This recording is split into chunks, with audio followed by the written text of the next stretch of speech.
Hi, my name's John Green, and today we're talking about the Mexican Revolution from 1821. Go Mexican Revolution!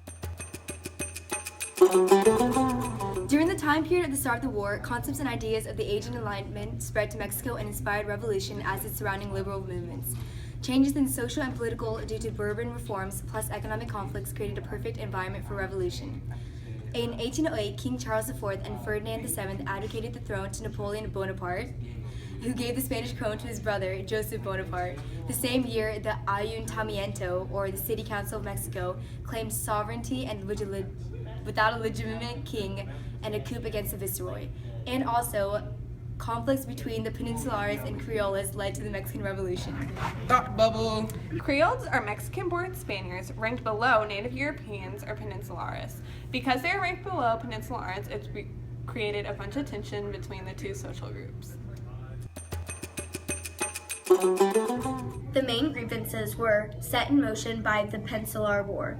Because Spanish's social and political structure was weakened, this made it difficult for Spain to hold on to Mexico during the Revolution. Therefore, they got to win. Salons were also very important because they got to discuss Enlightenment ideas about independence.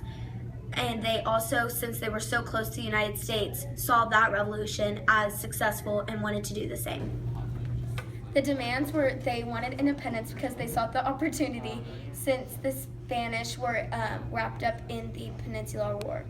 They also were upset with the Creole elite because they had not only a great role in the government but also were much wealthier and used that against the mestizo masses. Thought bubble!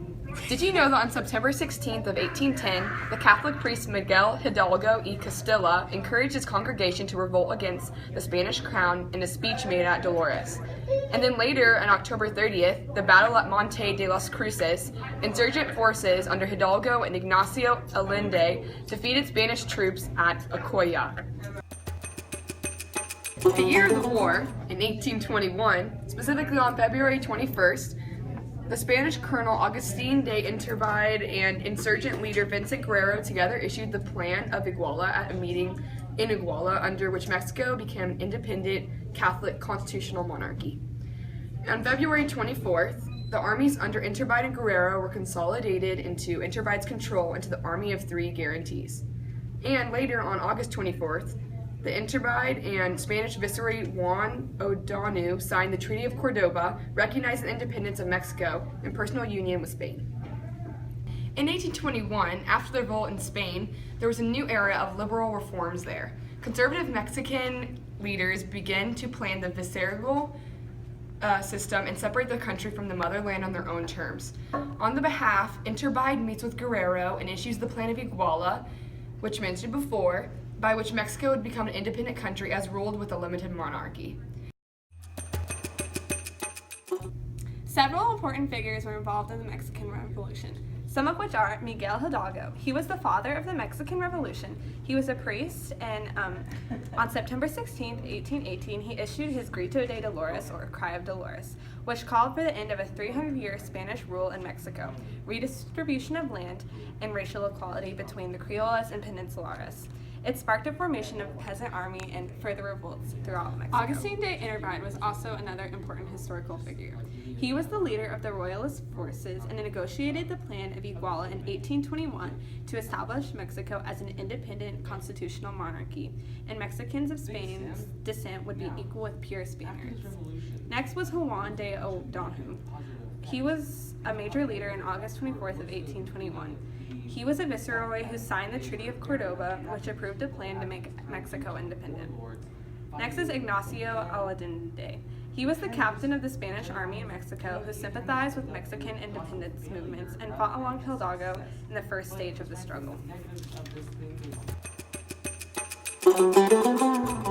After 11 years of revolution and war for independence, Juan de O'Donoghue, a Spanish viceroy, signed for the Treaty of Cordoba. This leads Mexico to an independent constitutional monarchy.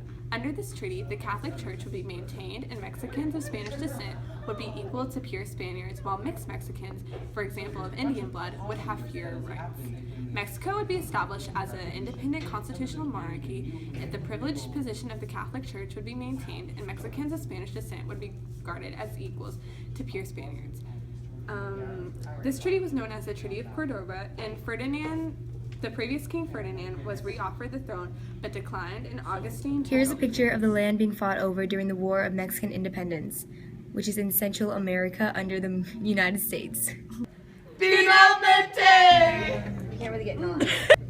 Also, I can't do it. Can you please? After 11 years of revolution and a war for independence, Juan de Odahogu. I hate myself. Got you, Pete. Got you, Pete. I'm just stuck.